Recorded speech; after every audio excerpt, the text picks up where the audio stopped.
Елегантен накид по полни цени. MD Jewelry е правото место за вас. Порачите на линкот под видеото.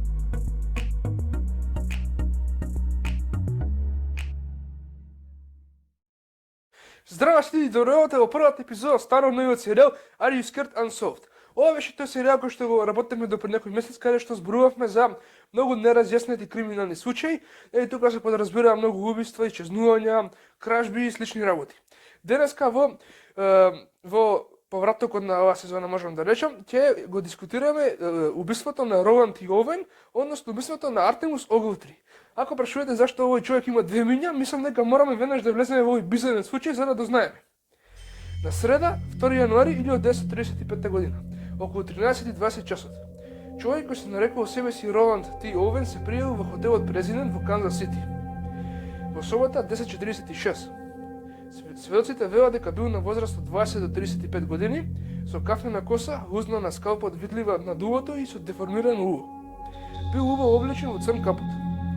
Рецепционерот Рандолф Пробст му помогна на Овен да дојде до неговата соба, каде што изјави дека Овен се чини дека има спакувана само четка, чешел и паста на зъби. Сукинката Мери Соптик рече дека Овен ни дозволил да чисти додека тој бил во собата, но ја замолил да не ја заклучи вратата на излегување, бидејќи неговиот пријател наскоро требало да посети неговата соба. Според изјавата на собарката Соптик во полиција, таа чувствувала дека Овен бил, цитирам, или беше загрижен за нешто, или се плашеше. И дека тој, цитирам, секогаш сакаше да остане во темница. Во 16 часот Соптик се вратила со нови крпи, наоѓајќи го Овен како лежи на креветот, целосно облечен во темница со откучена врата. Видео и белешка на која пишувало: "Дон, ќе се вратам за 15 минути, почекај." Следниот ден на 3 јануари, Соптик се вратила да чисти собата во 10:30 часот. Таа забележила дека вратата била закучена однадвор и претпоставува дека Овен ја закучил дека напушта собата. Меѓутоа, Овен седеше натре, повторно со исклучени светла, што значеше дека некој друг ја закучи вратата надвор од собата. Додека Соптик се уште беше во собата, Овен одговори на телефонскиот повик и рече: "Не, Дон, не сакам да јадам, не сум гладен, само што појавив." Повторувајќи: Не сум гладен." Значи, вака го почнува овој бизарен случај. Со други зборови, нели, на 2 јануари 1935 година некој човек се пријавил во хотелот Президент во Канзас Сити во собата 10:46. Подоцна, нели, тој ден, тој цело време велел дека, нели, цело време седел во темно, а оваа собарка потоа кога отишла да го проведи, приметила дека тој е се уште натре, но собата била заклучена од надвор, што значи дека некој друг човек дошол и на излегување тој ја закучил собата од надвор, а нели овој Овен останал натре. За другите бизарни детали мислам дека мораме да продолжиме овој случај. Соптик се вратил околу 16 часот за да донесе свежи крпи. Таа слушна два машки гласови од натрешноста на собата. Кога тропнала, слушнала груб глас како вели: "Кој е тоа?" Кога го објаснила дека има свежи крпи, мажот рекол: "Не ни требаат крпи." Иако во собата немало крпи. Во текот на ноќта, една жена која престувала во собата 10:48, пријавила дека слуша гласни гласови и машки и женски пцовки на истиот кат. Сепак таа вечер се одржувала забава во собата 10:55, од сега работите почнува да стануваат многу чудни. Следното утро на 4 јануари 1935 година, околу 7 часот, телефонскиот оператор на хотелот забележал дека телефонот во хотелската соба на Овен извесно време бил исклучен од штекер. Така, таа го испратил рецепционерот Пробст горе во 10:46. Во собата 10:46. И покрај тоа што закучената врата имала знак "Не вознемирувај", Пробст тропнал неколку пати и слушнал тивол глас како вели: "Влези и запали ги светлата." Меѓутоа вратата била закучена и никој не станувал да го пушти натре. Затоа, кога постојано тропал, Пробст рекол: "Врти го телефонот во штекер", претпоставувајќи дека Овен бил пијан. Околу 8:30 часот, околу час и половина подоцна, телефонот се уште беше исклучен, а уште еден рецепционер, Харолд Пайк, влегол во собата со возинка, користејќи ја само светлата од ходникот. Пайк забележал дека Овен е внатре и лежи гол на креветот и навидум пијан. Забележал дека постојаната затемнета околу Овен. држачот за телефон бил исклучен, па тој го поправил и го врати телефонот во штекер. Значи, овој пасус што прочитав ќе биде многу важен за целиот овој случај. Со други зборови, околу 8,5 часот, кога друг рецепционер по име Харалд Пайк влегол, си рекол, овој лежи пијане и јас нема да го вознемирувам, ќе го оставам, ќе си вратам телефонот назад во штекер, ќе си искочам, но тоа била голема грешка од овој рецепционер, затоа што и не знам зашто не истражил повеќе, не го разбудил, не видел што се случило. Тој го видел како лежи во дамка, имал дамка на чашата и си рекол, не знам што си рекол. Значи не знам како не препоставил дека тоа би можело да биде крв. И мислам дека мораме да продолжиме. Приближно во 10:30 до 10:45 часот, телефонот повторно беше надвор од штекер. Тој го испрати рецепционерот прост да реши ситуацијата. Кога отвори вратата, налетел на вистина ужасна гледка. Ева неговата изјава за полицијата. Цитирам: кога влегол во собата, човекот беше на 2 метри од вратата, легнал на колената и лактите, држејќи ја главата со рацете. Забележав крв на неговата глава. Потоа го вклучив светлото. Погледнав наоколу и видов крв на зидовите, на креветот и во бањата. Ова ме преплаши и веднаш ја напуштив собата и се симнав долу. Овен бил откриен со тешки повреди. Бил врзан со врхка околу вратот, зглобовите и гуждовите. Изгледа дека бил измачуван. Крв дури имаше прснати на таванот над креветот. Тој беше повеќе пати удрен по главата, а черепот му беше скршен. Тој исто така беше избоден неколку пати во граните. Белите дробови му биле повредени. Имаше и модринки околу вратата што може да значи дека задавен. Неверојатно, овој некако се уште беше жив. Еден од детективите што ќе пристигне на местото на настанот ќе опраша Овен за кој било друг што бил внатре во собата. Овен одговори: никој. Иако едва беше способен да зборува и не беше целосно свесен. Тој обясни: паднав на кадата. А види вака, дечко мој, ти од паѓање на кадата не можеш да добиеш толку сериозни повреди и мислам дека, очигледно е дека тој крие за некого. 23 луѓе, најмалку 23 луѓе тие рецепционерите слушнале најмалку 2 гласа од собата на Овен и од тука може сигурно да се рече дека некој го убил Овен и ова никако не може да биде несреќен пат или самоубиство да речеме, значи ова уште сега можеме да претпоставиме дека е убиство, како што прочитавме, на секаде во собата била распрскана крвта, исто така черепот му бил скршен, повеќе пати бил удрен по главата, дробовите му били повредени, такви повреди не се добиваат ако сам си паднал на кадата и мислам дека мораме да продолжиме. По оваа кратка размена, тој бил целосно без свест и бил пренесен во болница. Според лекар, повредите на телото на Овен настанале 6 до 7 часа пред да биде откриен Овен. Детективите не пронајдоа оружје, ниту некој од работите на Овен во собата, па затоа го отстранија самоубиството како потенцијално решение. На држачот за телефон се пронајдени 4 отпечатоци од прсти, потенцијално женско лице. Овен ќе умре по полноќ на 5 јануари во болница. Кога Овен првично се пријавил во хотел, тој спомна дека од Лос Анџелес, но властите во Лос Анџелес не успеа да најдат никаков запис за Рован Т. Овен, доведувајќи го во прашање дали тоа е вистинското име на жртвата.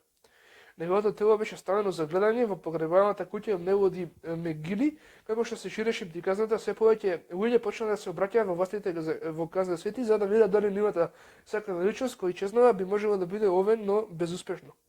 Следно, полицијата се фокусираше на мистериозниот Дон, на кој Овен се осврна неколку пати дека беше во хотелот. Дон исто така се припоставуваше дека беше човекот со длабокиот глас што со барката го слушна низ вратата на хотелот. Сепак, потрагата на полицијата не даде резултати. Престојниот погреб на Овен беше објавен од страна на Журнал Пост на 3 март дека ќе биде на гробиште за бездомници. Сепак, погребниот дом Мелоди Мегили доби повик од анонимно лице која рече дека ќе испратат парите потребни за да му се обезбеди на Овен правилен погреб. Секако, на 23 март парите спакувани во весник беа доставени до погребната куќа од анонимен испратјач. Потребните цвеќиња беа анонимно договорени со Rock Flower Company заедно со картичка на кој пишуваше: "Те сакам за секогаш, Луис." Поставена на гробот на Овен. Па така, значи, овде веќе мора да се каже дека Овен не било правилното име на Овен, иначе ова доаѓаме тоа што кажам на почетокот на епизодата, дека Овен не било правилното име на жртвата и полицијата кога барала не успеава да најде никаков Роланд Овен од Лос Анџелес и тука може да се каже дека тоа не било вистинско име, а заради која причина тој не се најавил со вистинското име, останува мистерија. Иначе тој требало да биде погребан на гробиште за сиромашни и без име, нели. Тие претпоставиле дека тоа не е вистинско име, ќе бил погребан без име и на се извинувам, на гробишта за бездомници би бил погребан, но сепак некој се јавил и рекол ќе доставам пари и само да го закопате ове на пристојни гробишта, нели? И тој испраќачот дал пари, но не го кажал името и мислам дека може да продолжиме. Прескокнувајќи на напред, околу 1,5 година порасна. Во 1936 година, пријател на Руби Огилтри пронаšao дел од американскиот неделник кој го хронизира случајот Овен. Кога го погледнува списанието, Руби правилно ќе го идентификува Овен како нејзиниот син кој го напуштил Бирмингам во 1934 година. Вистинското име на Овен беше Артемус Огилтри и имал само 20 години. Руби Огилтри, неговата мајка, всушност добила 3 писма од нејзиниот син во пролета 1935 година. Ова беше особено сумнително, бидејќи Артемус не знаеше да пишува. По некој време беше откривено дека Артемус Огилтри исто така престоел во Сент Реджис во Канзас Сити со друг маж, веројатно Дон. Во раните 2000 години, доктор Џон Хорнер, авторот на исцрпната приказна за случајот со убиството, објавена од јавната библиотека на градот Канзас, добил повик за Артемус Огилтри. Јавувачот тврдеше дека нашол кутија со написи во весници за убиството на Огилтри во преметите на починатото постаро лице. Според јавувачот во кутијата имало уште нешто друго што очигледно беше наведено во написите во весниците. За жал јавувачот не кажа што е тој предмет.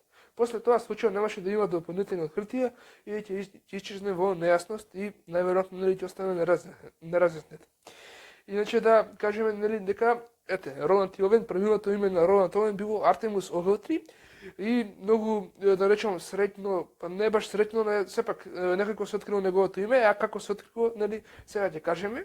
Имено Руби Огилтри, додека, тоест, нели, нејзина пријателка додека гледала во весник, го прочитала името на Овен, а нели веројатно видела слика и подоцна ни кажала на Руби Огилтри и таа Руби Огилтри нели била неговата мајка, подоцна нели отишла во полиција и го идентификувала правилно нејзиниот син. И мислам дека сега е време за влезење во потенцијалните теории за тоа што се случило со Роланд, односно со Артемус Огилтри, се извинувам, и кој го убил. Првата теорија е дека човекот наречен Дон го претепил Артемус Огилтри до смрт во соба 1046 и действувал сам. Како што споменавме претходно, излезе на виделина дека непосредно пред неговата смрт Огилтри престојал во друг хотел во Канзас Сити со друг маж, веројатно Дон.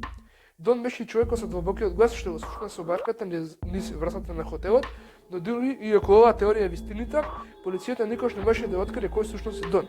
Толку од првата теорија нели вели дека овој Дон што го споменавме претходно, губил Роланд Овен заради некоја непозната причина и действувал сам, дека нели сам губил него, но сепак полицијата никош не успела да открие кој бил тој Дон, инаку како нели поддржување на оваа теорија, жртвата нели Артемус Огилтри или Роланд Овен како сакате, престојал во друг хотел во Канзас и престојал со некој друг маж и нели се вели дека најверојатно тој маж бил Дон и мислам дека сега можеме да влеземе во втората теорија.